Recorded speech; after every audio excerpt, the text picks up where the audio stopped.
Anima nostra sicut passer,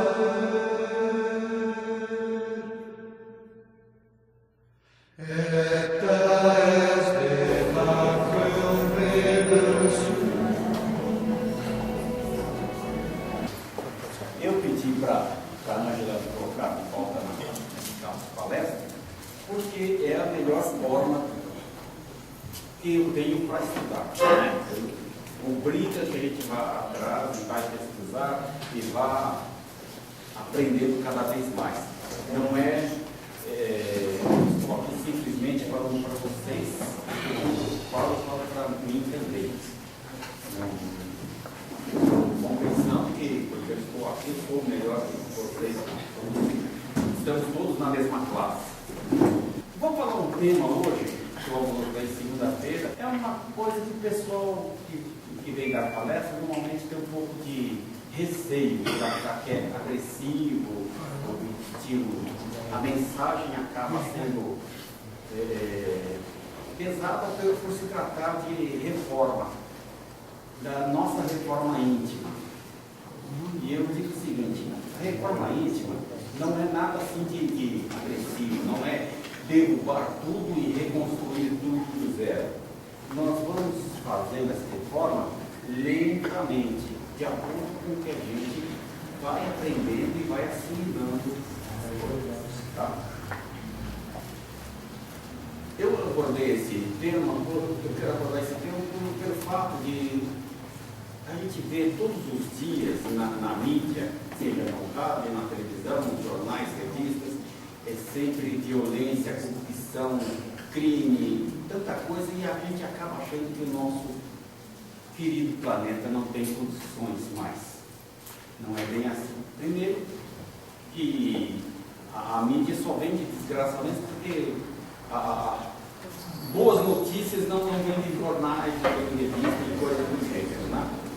Então, para fazer uma abertura, para ancorar o que eu vou dizer, vou contar uma historinha para vocês. Havia, por causa de todas as turbulências, havia um cientista que, preocupado com isso, passava os dias em seu laboratório pesquisando maneiras de corrigir, de consertar o mundo. E, um dia, seu filho de 7 anos resolveu querer ajudar o pai. Obviamente ele ficou irritado porque ia tirar a concentração dele, tentou fazer o filho mudar de rumo e brincar em outro lugar, mas o filho não abria a mão e ia lá consertar o mundo. Ajudar o pai a consertar o mundo. Aí o pai recordou-se de uma revista e teve a seguinte ideia. Na revista havia um mapa-mundo. E ele falou, o garoto de 7 anos não conhece o mapa-mundo, né? Eu vou recortar, fazer um quebra-cabeça, e ele vai ter aí, por dias, a distração de ficar tentando montá-lo. Aí ele pegou aquela revista, recortou, e junto com aqueles papéis recortados, um rolo de fita adesiva, ele falou para o filho, então vai ajudar o pai a consertar o mundo. Está aqui, quando estiver pronto, você me traz. Mas faça sozinho. E ficou tranquilo lá, vai demorar. Mas passado pouco tempo o filho volta. Quando o filho voltou, ele pensou, vai estar tudo de qualquer jeito, tudo errado, né? Eu vou poder mandar refazer. Porque não é possível uma criança ter feito. Quando ele olha, o filho mostrou que estava correto. Falou, mas eu não falei para você fazer sozinho? Ele falou, mas eu fiz sozinho. Ele falou, mas como? Você não conhece o mundo? Ele falou, pois é, pai, eu não conheço o mundo. Mas quando foi recortar, eu vi que atrás da foto do mundo tinha a foto de um homem. Eu não conheço o mundo, mas conheço o homem. Então eu virei o papel e fui consertando o homem. Quando eu consertei o homem, eu consertei o mundo. Essa é a ideia. Nós só podemos consertar o nosso mundo consertando a nós mesmos. Não é o globo que está errado, não é o planeta em si. O problema somos nós. Tendo como parâmetro isso, a gente pode pensar, mas e aí? O que está faltando? O que impede do homem arrumar o mundo? O que está impedindo? O que nos impede de buscarmos a perfeição? É interessante pensar nesse fato, porque nós somos competitivos. Nós já nascemos competitivos desde a fecundação. Todo mundo sabe disso.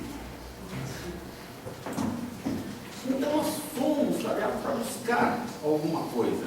E por que não buscamos?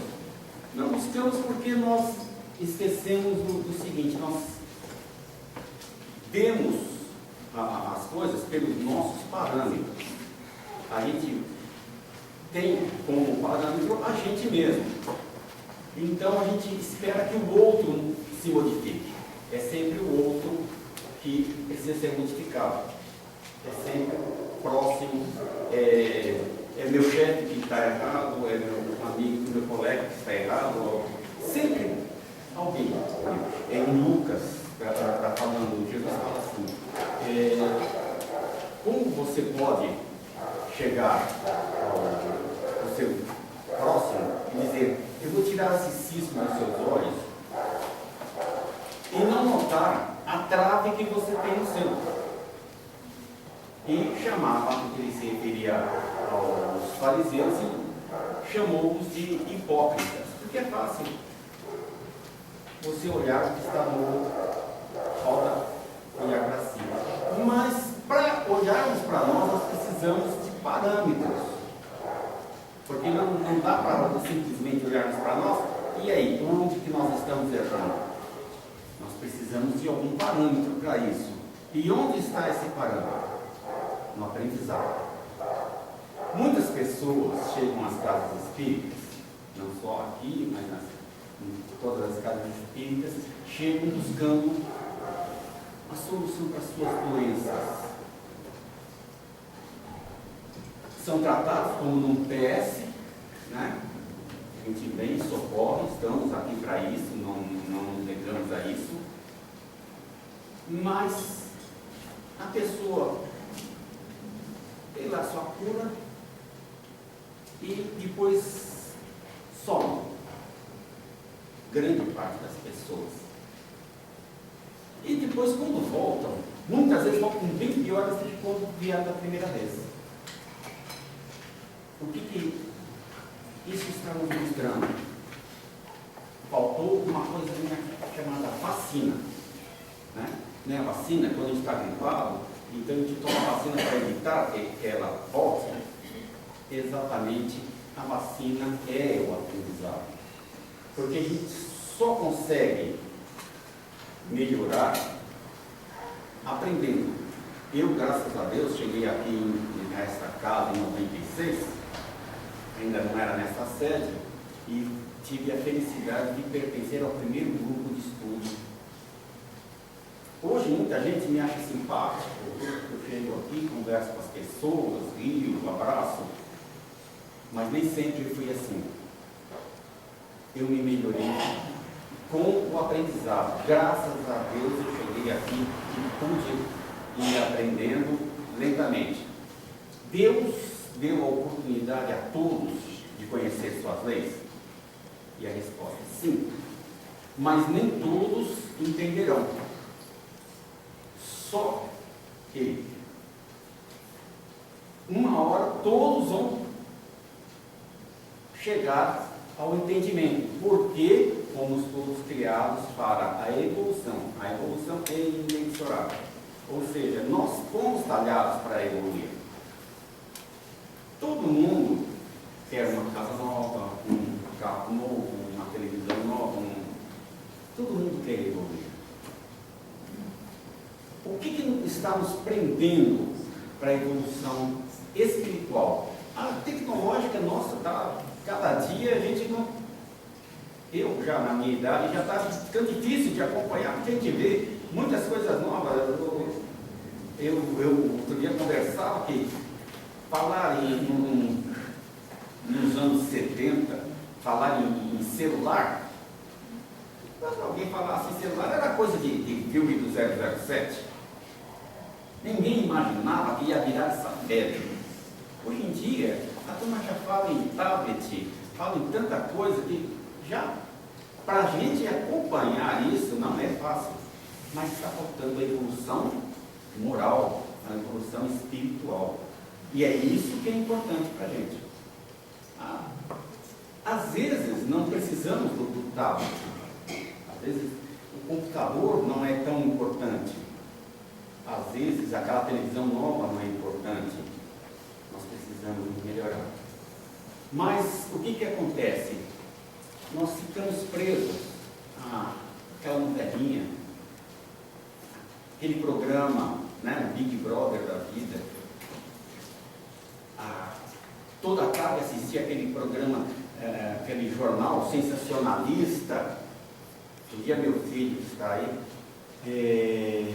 estava falando que se não me falha memória, no site 8 minutos, né, Marcelo? O próprio Datena falava que o programa que nem o dele tem que acabar. Tem, porque crime. Se nós pegarmos a Bíblia, a gente vai ver que ali, no início, Caim matou Abel. E era meia dúzia de pessoas. Então o crime sempre existiu. Não precisamos ficar pegando esses programas e depois de tanto assistir, ficarmos com medo de sairmos à rua. Ficarmos com medo de ver. A gente vê uma pessoa estranha e a gente já se assusta. Não. Isso sempre existiu. Quando a gente vai pesquisar a história, Paulo de Tarso foi roubado. Levaram pergaminho, Paulo de Tarso. Olha, quanto tempo isso. Nós não precisamos disso. E se nós largarmos momentaneamente, porque tem uma coisa, né? Principalmente novela. Novela começa após o Jornal da Tarde, tem quase todos os canais, e vai até quase 11 horas da noite. A da tarde é reprise, e todo mundo ainda, né? A maior grande parte das pessoas ainda pega e senta ali para assistir aquilo. Isso não vai levar a nada. Novela todo mundo sabe. O personagem central começa bem, vai ter um tumulto na vida dele no meio do caminho, mas no final, não preciso ser escritor para saber como é que vai terminar. Certo? Nós podemos começar com essa novelinha que é repetitiva, então nesse horário, em vez de pegarmos isso, vamos pegar um bom livro. Tem uma biblioteca com bastante livros. Quem não pode comprar, tem aí para ler. Se de início é difícil pegar um livro mais técnico, com mais carga de ensinamento, vamos começar com uns Zíbia Gasparetto, vamos pegando lentamente e isso vai nos dando parâmetro para irmos buscar novas coisas. Hoje em dia, eu sou sócio do Essência Livros e recebo um livro por mês. E cada livro é fantástico. E vem cada vez mais me ensinando sobre o meu comportamento. Ainda tenho muito que aprender, gente. Não? Porque estudar é uma coisa e assimilar é outra. Né?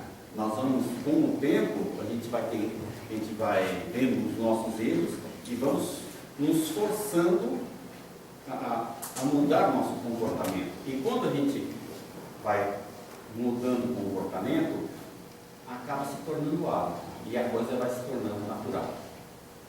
Ninguém nasceu aprendendo a perdoar, ninguém nasceu como já o diamante lapidado.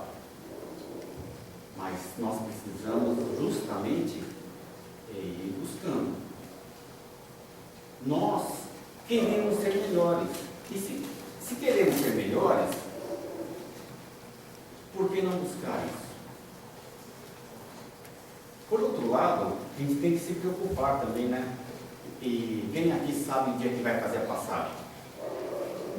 Todo mundo vai fazer a passagem, mas ninguém sabe quando, né? E o que acontece? Nós precisamos ir descartando as coisas ruins. E ninguém quer chegar do outro lado com uma bagagem pesada, né? Eu, pelo menos, não quero chegar lá e ter que penar séculos no umbral.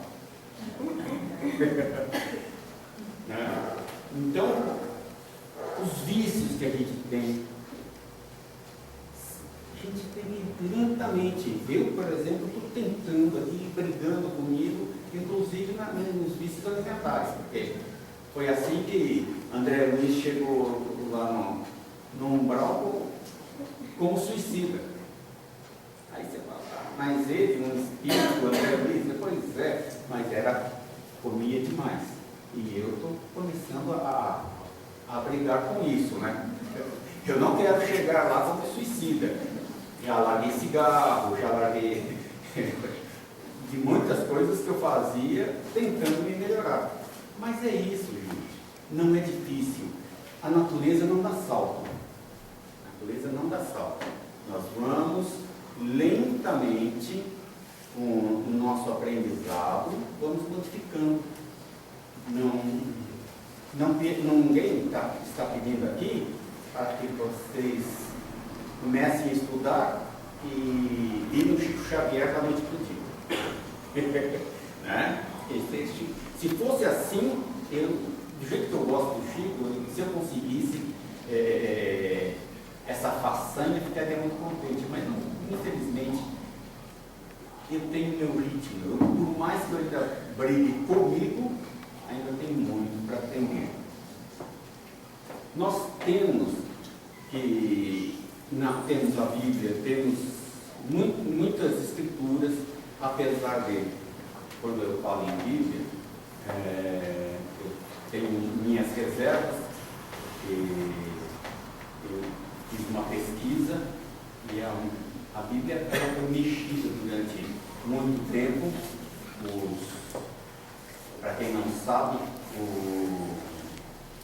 os bispos, né, antes de existir o papado, os bispos faziam aquelas reuniões e iam colocando coisas na Bíblia, e eles não eram nem não tinham formação religiosa. Muitos até eram ateus realmente. Era um cargo político. Por isso que é a preocupação de se estudar.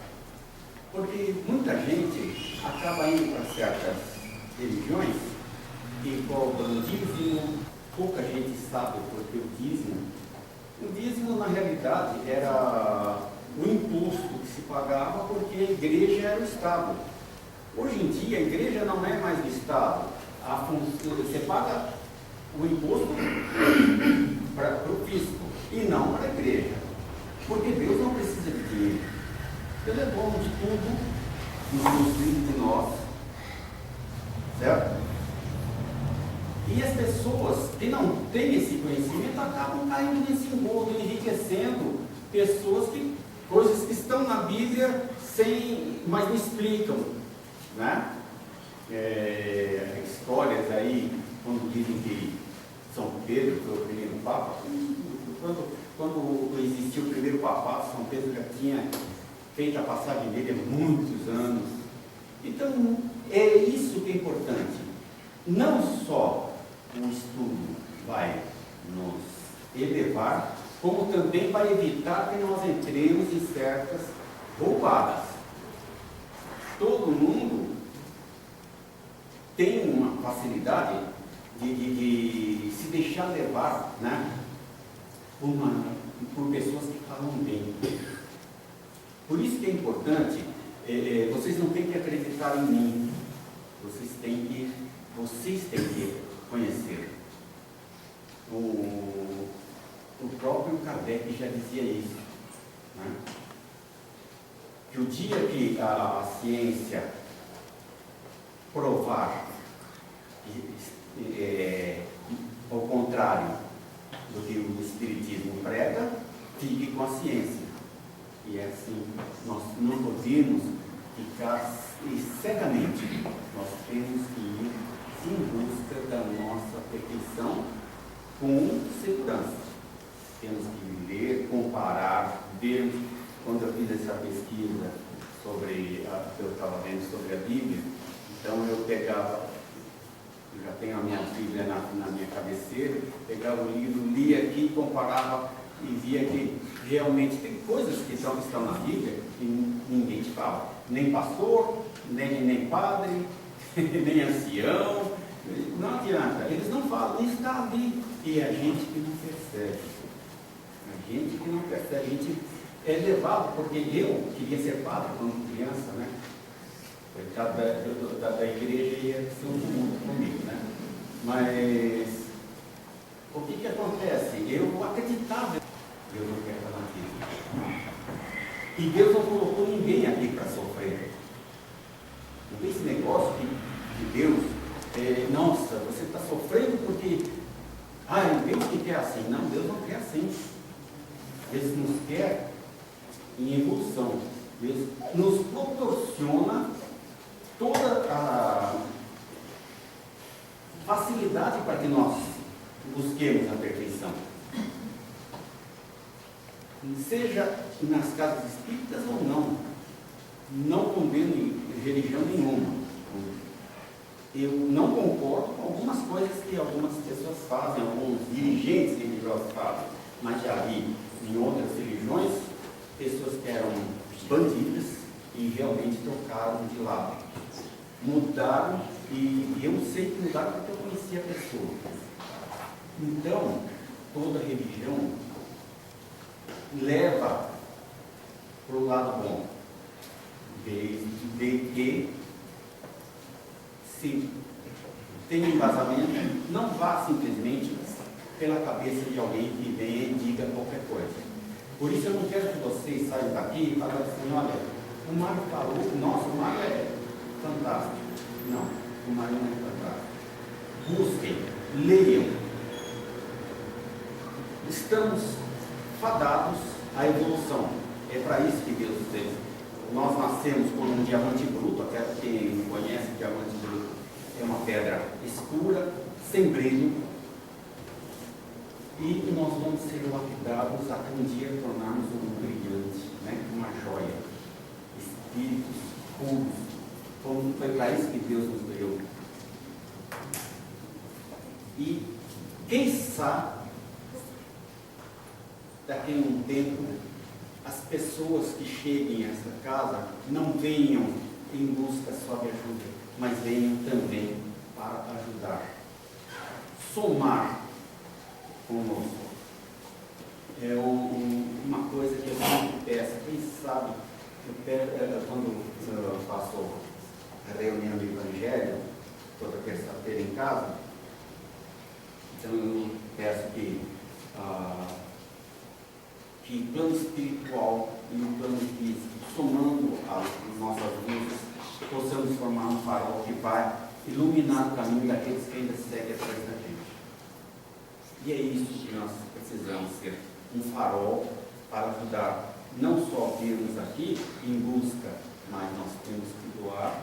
Essa é uma caridade que nós podemos fazer para as pessoas e para nós mesmos, porque quando nós buscamos a evolução, nós estamos sendo caridosos com nós mesmos, porque nós vamos deixar de sofrer aqui e no outro plano. De maneira que eu deixo aqui um convite para vocês. Vamos consertar o mundo. Anima nostra